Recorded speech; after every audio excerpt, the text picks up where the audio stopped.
In Los Angeles, tensions reached a boiling point on June 8, 2025. Thousands protested against President Trump's deployment of the National Guard.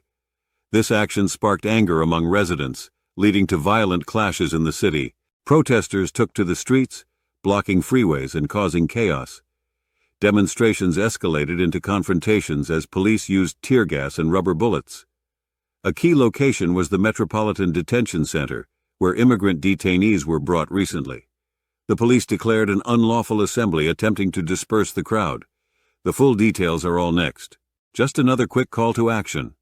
We can't continue to bring you the most impactful and breaking news stories without support.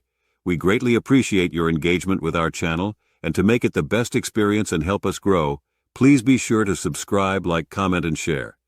Now back to the story. As demonstrators clashed with law enforcement, they formed barriers using public park chairs. They hurled objects at police, blocking traffic on the 101 freeway. Officers sought cover as tensions flared.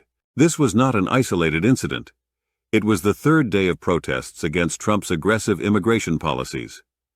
The protests began after federal arrests in various locations around the city, stirring fear and unrest in the community. Among the chaos, self-driving Waymo cars were set ablaze, generating large plumes of smoke across the downtown area.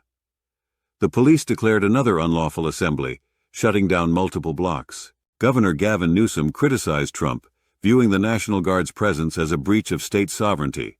Mayor Karen Bass echoed this sentiment, stating the chaos resulted from the federal administration's actions. In contrast, the White House argued that Los Angeles had issues before Trump's involvement. A spokesperson dismissed comments from state leaders, positioning the administration's actions as necessary for public safety. The protests, fueled by federal deportation raids, were part of a larger movement against government actions perceived as unjust.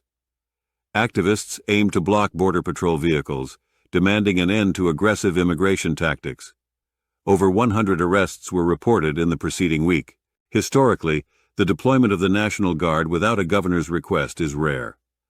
The last instance was in 1965 during a civil rights march.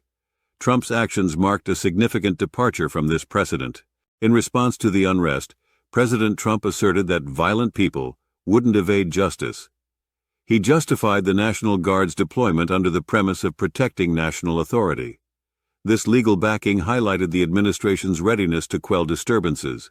Across the nation, reactions varied. Many, including former Vice President Kamala Harris, condemned the administration's tactics, framing them as a deliberate strategy to induce fear. Support for peaceful protesters was vocalized by multiple leaders. The protests in Los Angeles reflect a critical moment in contemporary American politics. They encompass deep-rooted issues surrounding immigration, law enforcement actions, and civil rights. Each protester's voice is an integral part of a larger call for justice and change. As these events unfold, staying informed and engaged is more vital than ever. Understanding the implications of such actions can shape the future of civil liberties in our society. Join the conversation and advocate for your rights. Your voice matters now more than ever. It's super simple. Just click that little subscribe button. It's the only way we can continue to grow. Thank you in advance for all your support. This channel isn't possible without you, our audience. As always, think freely and discuss openly.